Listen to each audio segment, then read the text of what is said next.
AP cabinet కీలక నిర్ణయాలు తీసుకుంది. నామినేటెడ్ పోస్టుల్లో బీసీలకు 34% రిజర్వేషన్ కల్పిస్తూ మంత్రివర్గం ఆమోదం తెలిపింది. AP knowledge society capacity building 2025కు కేబినెట్ గ్రీన్ సిగ్నల్ ఇచ్చింది. పట్టాదార్ పాస్ పుస్తకం చట్ట సవరణకు ప్రతిపాదనపై కేబినెట్లో చర్చ జరిగింది. గాజువాక రెవెన్యూ పరిధిలో భూములు నిర్మాణాల క్రమబద్ధీకరణపై ప్రతిపాదనపై చర్చించింది.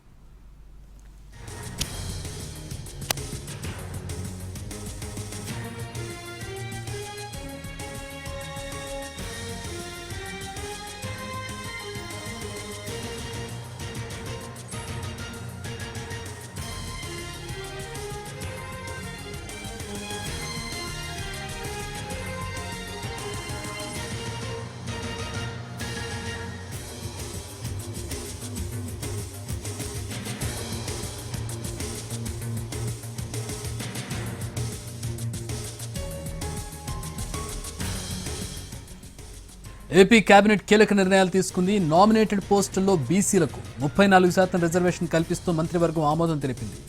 AP knowledge society capacity building 2025కు కేబినెట్ గ్రీన్ సిగ్నల్ ఇచ్చింది. పట్టాదార్ పాస్ పుస్తకం చట్ట సవరణకు ప్రతిపాదనపై కేబినెట్లో చర్చ జరిగింది. ఇక గాజువాక రెవెన్యూ పరిధిలో భూములు నిర్మాణాల క్రమబద్ధీకరణపై ప్రతిపాదనపై చర్చించింది.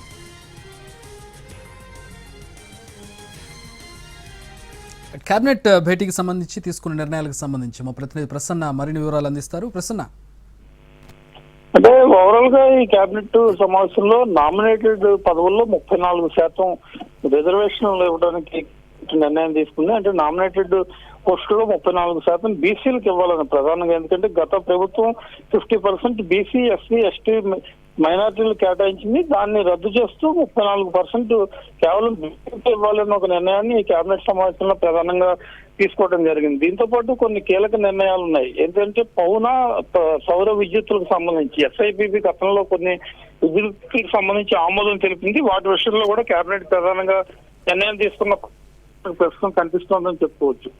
సౌర విద్యుత్తుకు సంబంధించి, అదేవిధంగా ఇంధన రంగంలో ఎస్ఐపిబి 40,000 కోట్లకు పైగా పెట్టుబడులకు ఆమోదం తెలిపింది. ఆ పెట్టుబడుల ఆమోదానికి సంబంధించి ప్రధానంగా కేబినెట్ లో చర్చ జరిగింది. అంటే దీనివల్ల ఒక 19,000 వరకు ఉద్యోగాలు కూడా ప్రధానంగా వచ్చే అవకాశం అయితే ప్రస్తుతం దీంట్లో కనిపిస్తోంది. ఆ 40,000 కోట్ల పెట్టుబడులు, 19,000 ఉద్యోగాలు రాబోయే 2-3 ఏళ్లలో ఆంధ్రప్రదేశ్ లో ఏర్పాటు చేసే విధంగా కూడా కొన్ని కీలక నిర్ణయాలు తీసుకున్న దిశగా కూడా కేబినెట్ ఆమోదం తెలిపిన పరిస్థితి అయితే ప్రస్తుతం మనకి కనిపిస్తోందని చెప్పుకోవచ్చు. దీంతో పాటు అసెంబ్లీ బడ్జెట్ సమావేశాలకు సంబంధించి కూడా కేబినెట్ ప్రధానంగా చర్చిస్తోంది. ఎందుకంటే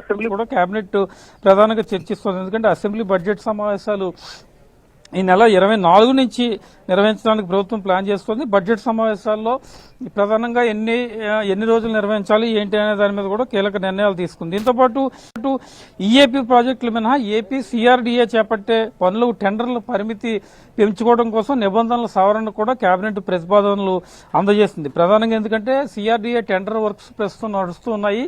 ఎన్నికల కోడ్ కొంత అడ్డంకిగా కనపడుతుంది. దానికి సంబంధించి సిఆర్డీఏ కూడా లెటర్ రాయడం జరిగింది కేంద్ర ఎన్నికల సంఘానికి. ఒకవేళ అయిపోయినా ఒక నెల అటు ఇటుగా పనులు ప్రారంభం అవుతాయి కాబట్టి దానికి సంబంధించి సిఆర్డీఏ చేపట్టే పనుల టెండర్ల పరిమితి పెంపు కోసం నిబంధనల సవరణ కూడా కేబినెట్ ఆమోదం తెలిపిన పరిస్థితి అయితే ప్రస్తుతం మనకు కనిపిస్తుంది. దీంతో పాటు తిరుపతి జిల్లాలో చెన్నై, బెంగళూరు పారిశ్రామిక కారిడార్లో భూములు కోల్పోయిన వాళ్ళకి ఎకరాకు 8 లక్షల చొప్పున నష్టపరిహారం ఇచ్చేందుకు కూడా కేబినెట్ ఆమోదం తెలిపింది. ఎందుకంటే చెన్నై, బెంగళూరు కారిడార్ ఏర్పాటు చేసేటప్పుడు అది తిరుపతిని ఆనుకుని ఉంటుంది కాబట్టి ఆ పరిధిలో భూములు కోల్పోయిన వాళ్ళకి ప్రధానంగా ఉన్నారు. వాళ్ళకి సంబంధించి ఈ నష్టపరిహారాన్ని అందజేస్తూ కూడా కేబినెట్ లో నిర్ణయం తీసుకున్నారు. భారత్ లో తయారైన విదేశీ మద్యం, బీరు, ఎఫ్ఎస్ఎల్ స్పిరిట్ పై అదనపు రిటైల్ ఎక్సైజ్ ట్యాక్స్ సవరణ కంటే భారత్ లో తయారైన విదేశీ మద్యానికి సంబంధించి ట్యాక్స్ సవరణ చేయాలనే అంశాన్ని కూడా కేబినెట్ ప్రధానంగా ఆమోదం తెలుపుతున్న పరిస్థితి మనకు కనిపిస్తోంది. దీంతో పాటు ఎస్సీ, ఎస్టీ, బీసీ పారిశ్రామికవేత్తలు, అంటే ప్రధానంగా పారిశ్రామికవేత్తలని అభివృద్ధి కోసం ఎస్సీ, ఎస్టీ, బీసీ కమ్యూనిటీల్లో ఉన్న వాళ్ళు మెరుగైన సౌకర్యాలు ఉండాలనే ఉద్దేశంతో ప్రభుత్వం పనిచేస్తుంది. కాబట్టి ఆ పారిశ్రామికవేత్తలను ఆదుకునేలా ప్రభుత్వం ఒక కొత్త పాలసీ తేవాలి. ఎందుకంటే అట్టడుగున ఉన్న పేదవాళ్ళని ఆదుకోవడం ఎంత ముఖ్యమో ఎస్సీ, ఎస్టీ, బీసీ పారిశ్రామికవేత్తలను కూడా ఆదుకునే ఉద్దేశంతో ప్రభుత్వం ముందుకెళ్తున్న పరిస్థితి.